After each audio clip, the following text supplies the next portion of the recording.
distractions, ignore everything else, all the notifications on your phone, all the messengers. You want to be attentive to what's going on with you, within you, around you, and also with that person in front of you. For many people, it's hard. When somebody asks you to meditate, your face starts itching. There's a mosquito there, or you're distracted by your own thoughts. There are so many distractions in your head alone. Attentiveness is slightly different from focus.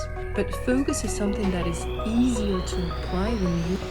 Hey guys, today I want to speak to you about clarity and presence, or rather clarity through the lens of presence.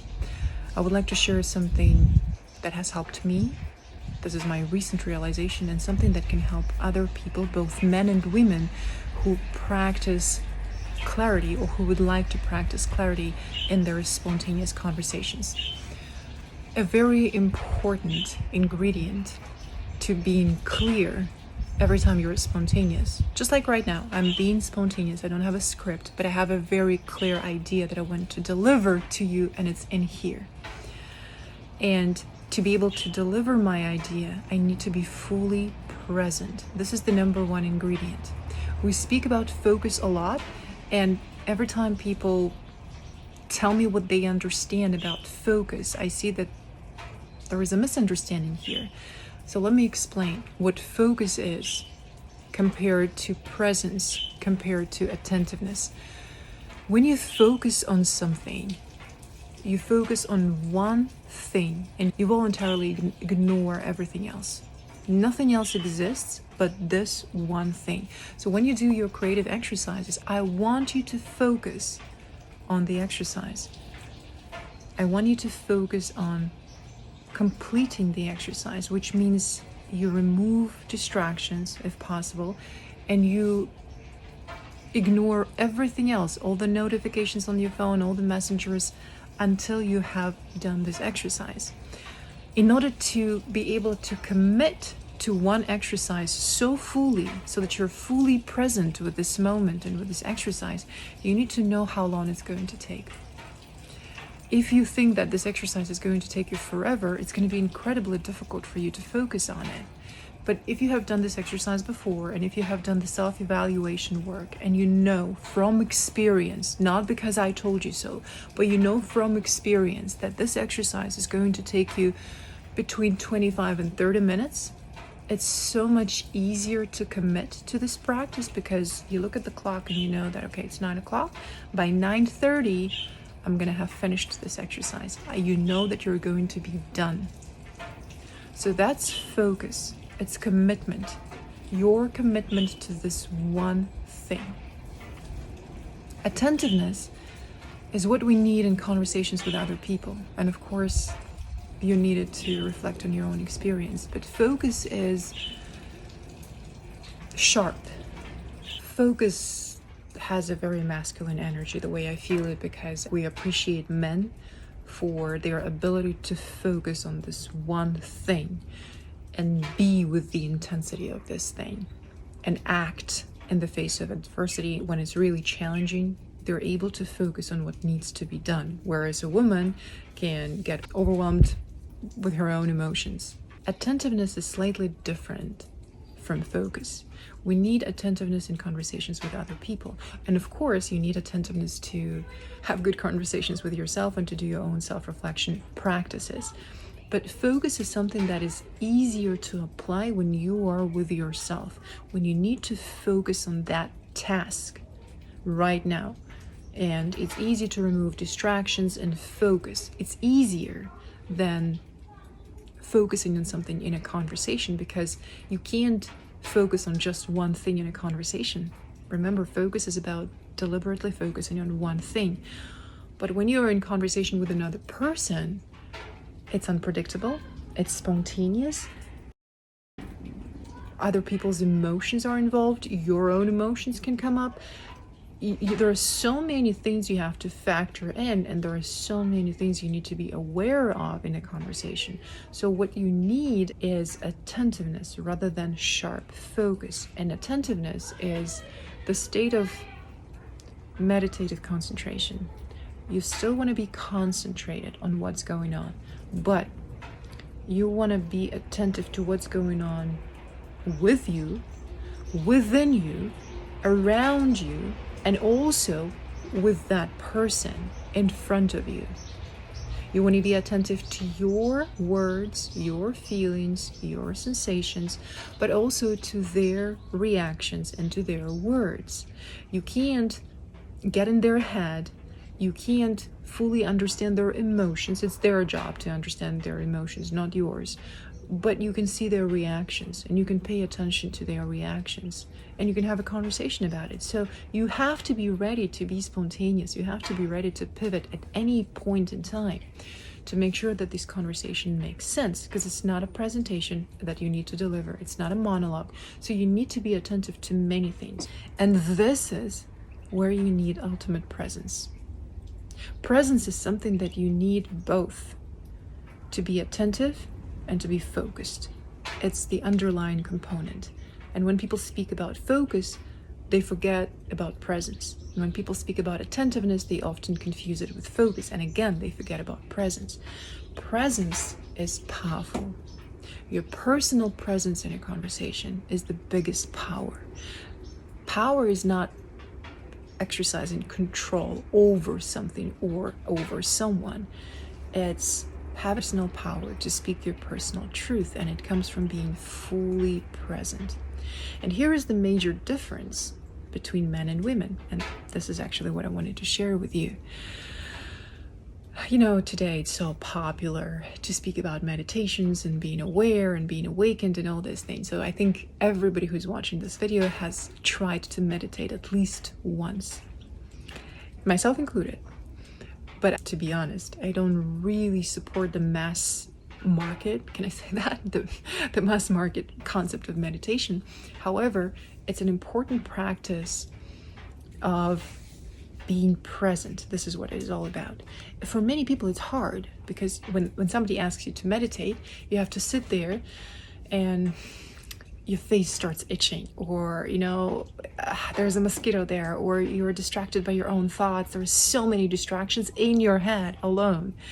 I'm not even talking about the distractions around you, your phone, your messengers, your family, your kids, your stove, anything. This present moment that you need to be in and to be with is pretty intense. And for some reason, people speak about concentrating on your thoughts, being here and now, but they don't really say that this obvious thing, which is that the present moment itself is super intense.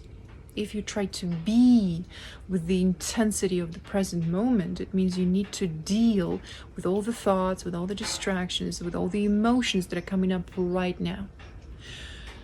The most attractive quality in a man, and a very masculine trait, is to be with this intensity.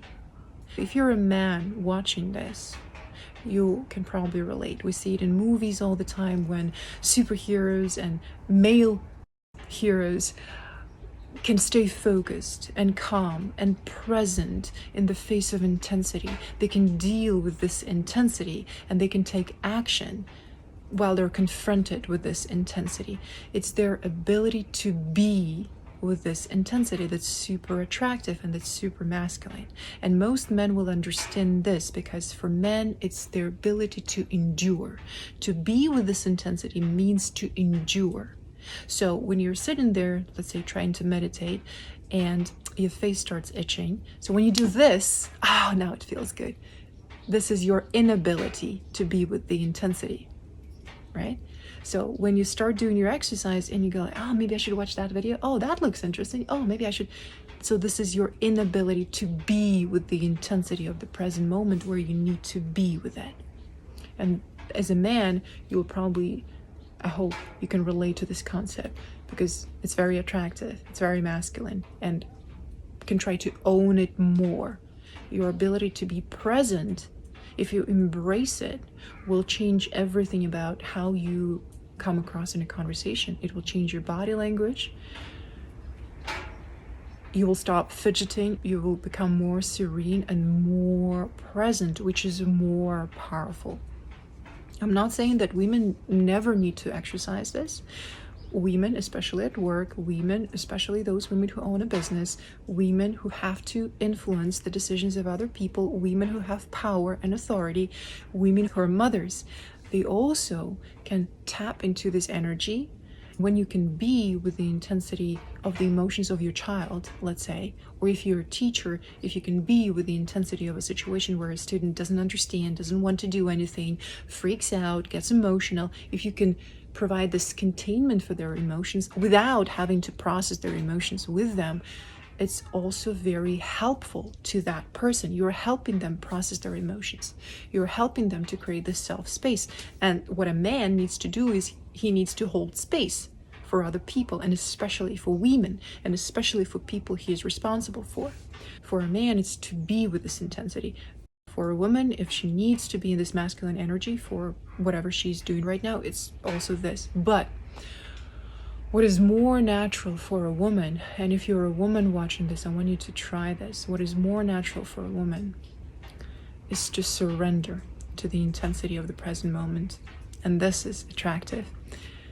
And this will change how you behave in conversations, how you hold a conversation, how you respond in conversations, how you receive information, because women are more receptive. When a woman tries to hold space, when a woman tries to be with the intensity of the moment, she gets tense. And this tension blocks her. And then she starts focusing on the words. She starts focusing on how is my hair looking, what does he see in me, how are they looking at me, and am I losing my credibility? She gets all tense. You can't perform well from the state of being super tense. You simply can't. You need to relax. You need to exhale. So a man, when he's tense, when he's super present, he's powerful, and he actually likes that energy. A woman always feels exhausted when she needs to be tense 24/7. So for a woman to be fully present means to surrender to the present moment, to surrender to the intensity of the present moment. And this is powerful, because when she surrenders, she can receive this information. And if she's not tense, if she's relaxed, she can process the information she has received, and she can give back freely. This will change your body language. This will change your level of attentiveness, how attentive you are, because it's important to be relaxed, to be attentive. When a woman learns to be more relaxed in a conversation, and a woman is always changing, she embraces this ever-changing energy. She's okay with that. A man is not really okay with that, but a woman is.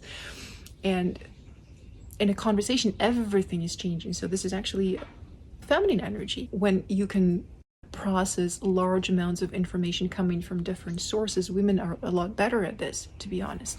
Men like to focus on one thing and deal with this one thing until it's done. Men are more about looking for solutions, and women can deal with a lot of things at the same time. Because you always have to deal with a lot of information at the same time in any conversation, a woman will be able to deal with that a lot more if she's relaxed, if she can receive. And this will give you freedom and peace of mind, I would say, because you don't have to think about preparing your conversation. All you need to think about is about preparing yourself. And then you will be ready for any change. You know that you will be able to deal with whatever comes. This is the same for both men and women. If men are fully present, they are ready to face the uncertainty. They know that whatever comes up right now, I can deal with that because I'm fully present. And a woman also knows that whatever comes up right now, she'll be able to deal with that, but in the sense that she will be able to respond to that. She'll be able to receive it and respond to that because she is relaxed and she is able to embrace the situation fully, everything that's going on, not only this one little thing that needs her attention or that her conversation partner thinks is important. She can see way more, but it's important that she's present. So for a man, to be present is to be with the intensity of the present moment. For a woman, to be present is to surrender to the intensity of the present moment. I know that It's easier said than done. It took me quite some time to get to this and to feel it in my body, not just at the intellectual level. But I want you to try this first in your posture. For example, a man looks more like this, a woman looks more like this. Try to relax your body if you're a woman watching this. And I give everyone this exercise where you feel the floor with your feet and your toes. Then you make sure that your voice starts somewhere in the area of your diaphragm, and you start speaking from here so that your voice is deep enough. This will give you confidence, presence, and it's going to be easier for you to hear yourself. This is true for both men and women. Also try to embrace this concept intellectually. I think men will understand me at the intellectual level, and it's better for them this way. Be with the intensity. And women, try to feel it in your body, and your body will guide you. When you do your exercises, you want to focus. But when you practice speaking, it doesn't matter if you practice speaking with yourself or with other people. First, you pay attention to your posture. First, you prepare yourself, and then you start speaking. You don't have to hurry. People can wait 3, 5, 6, 7, even 10 seconds that you need to prepare yourself. Thank you.